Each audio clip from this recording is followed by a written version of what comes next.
Bismillahirrahmanirrahim. Alhamdulillahi rabbil alamin. Wal 'aqibatu lil muttaqin wa la 'udwana illa 'alal zalimin. Ashhadu an la ilaha illallah wa ashhadu anna Muhammadan 'abduhu wa rasuluh. Allahumma salli wa sallim ala hadzal nabiyyil karim wa ala alihi wa sahbihi wa man da'a bi da'watihi wa istanna bi sunnatihi ila yaumiddin, amma ba'd. Faqala al-musannif rahimahullahu ta'ala, Bismillahirrahmanirrahim.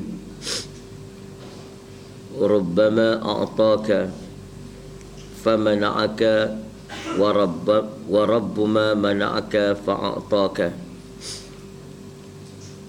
Kalam yang ke-75 yang bertajuk hikmah pemberian dan penolakan Allah.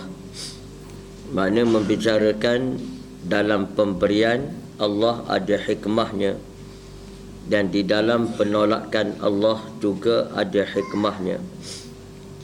Berkata Imam Ibn Atha, Rubbama a'taka famana'aka wa rubbama mana'aka fa'ataka. Boleh jadi Allah memberimu padahal itu menolakmu, dan boleh jadi pula dia menolakmu padahal dia memberimu. Penjelasannya, seorang arif pernah berucap, apabila Allah Ta'ala menolak permohonanmu, maka sesungguhnya dia telah memberimu, dan jika segera dipenuhi permohonanmu, maka sesungguhnya engkau sedang ditolak dari mendapatkan sesuatu yang lebih besar dari apa yang engkau mohonkan kepadanya. Oleh kerana itu, utamakan berbaik sangka kepada Allah Ta'ala, dan sebaiknya seorang hamba tidak memilih, yakni menentukan sendiri apa yang menjadi keinginannya. Percayakan kebaikan semua urusan kepada Allah semata, Zat yang maha menjadikan lagi maha mencukupi semua keperluan makhluknya.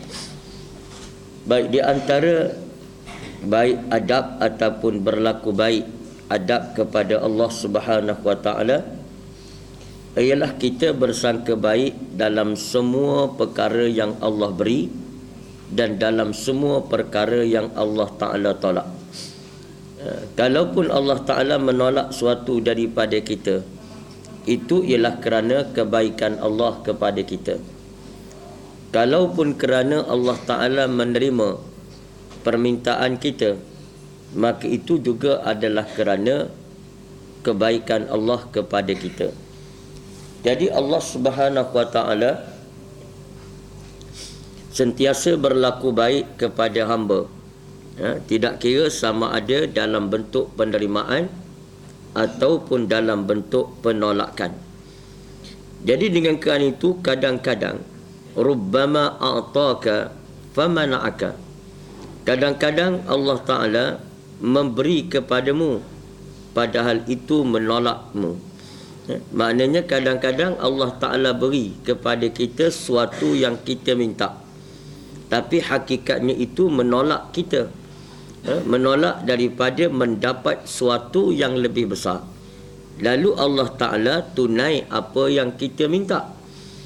Misalnya satu contoh, kita minta kepada Allah, kita minta kepada Allah suatu permintaan, lalu Allah Ta'ala tunaikan permintaan itu. Sedangkan hakikatnya mungkin Allah Subhanahu wa ta'ala akan memberi sesuatu yang lebih besar daripada apa yang kita minta.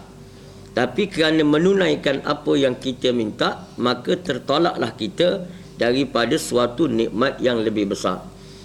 Contoh yang mudah kita nak faham, kita minta perkara-perkara dunia, Allah nak menyediakan kepada kita perkara akhirat.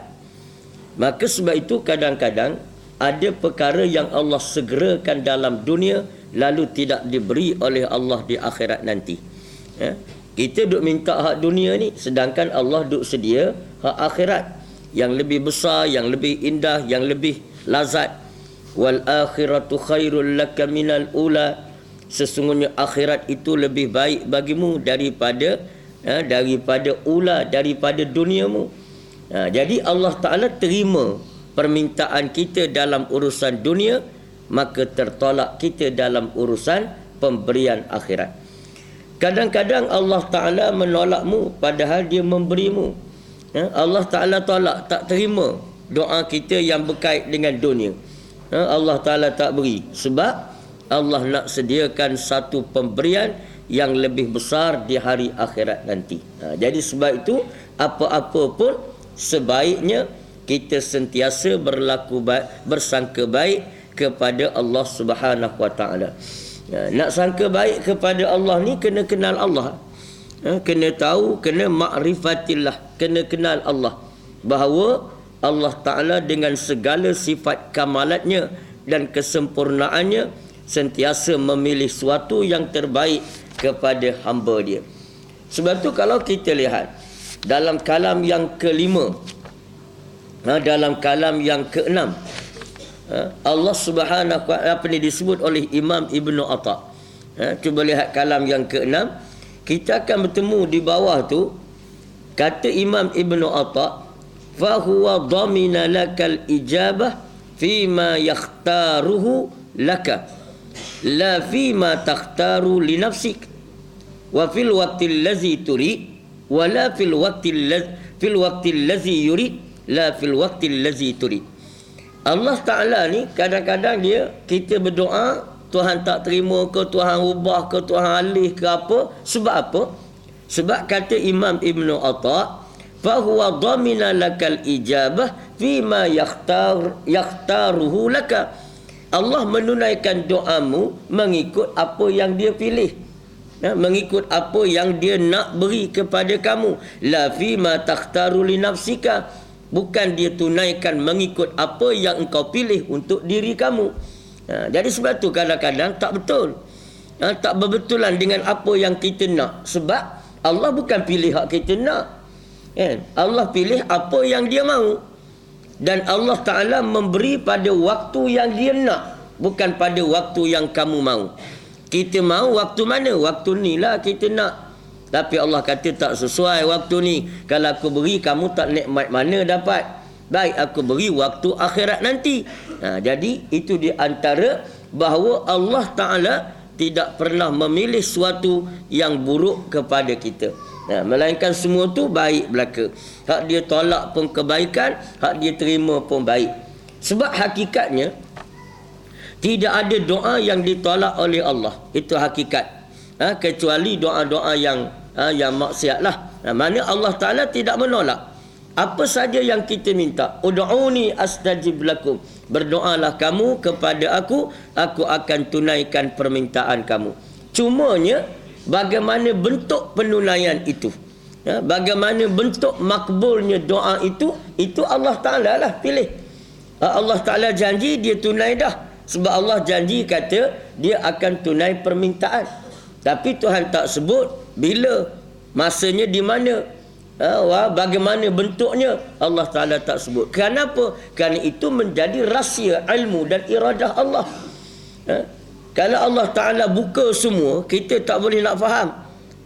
Sebagaimana yang kita lihat antara Nabi Musa dengan Nabi Khidir, itu baru Nabi, baru ilmu laduni, ilmu ghaibiyat. Itu baru ilmu yang Allah beri kepada Khidir. Belum Allah Ta'ala dedah ilmu Allah yang sebenar.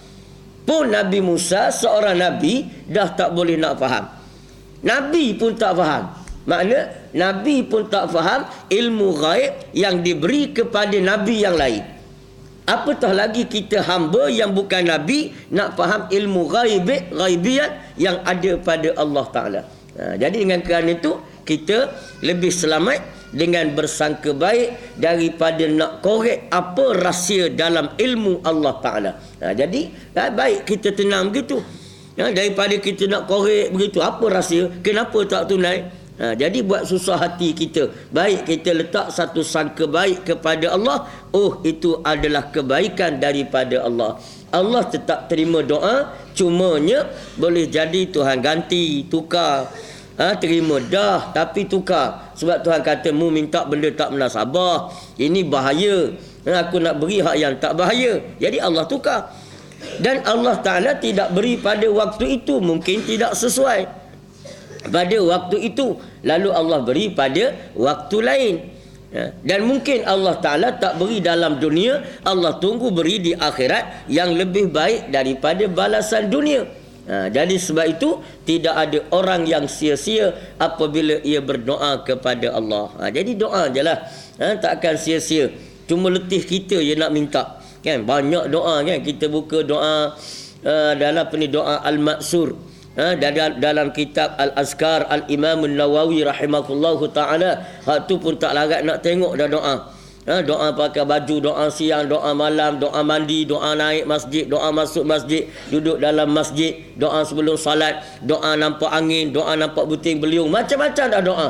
Maka belah kita tak larat sebenarnya. Belah Allah sentiasa gemar mendengar doa hamba-hambanya dan sentiasa menunaikan permintaan hamba. Jadi sebab itu kita hendaklah sentiasa bersangka baik kepada Allah. Dan sebaiknya seorang hamba tidak memilih. Kata di penterjemah kitab ni, dia kata sebaiknya hamba tidak memilih.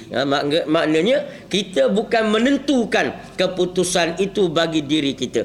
Bahkan kita redha sajalah apa yang telah ditetap oleh Allah Subhanahu Wa Taala. Jadi makna itu di antara adab kita sebagai hamba. Kita ikhtiar saja. Doa tu ikhtiar. Makna kita sekadar berusaha bagi mendapat apa yang kita mahu, tetapi yang menentukan dia ialah Allah Subhanahu Wa Taala.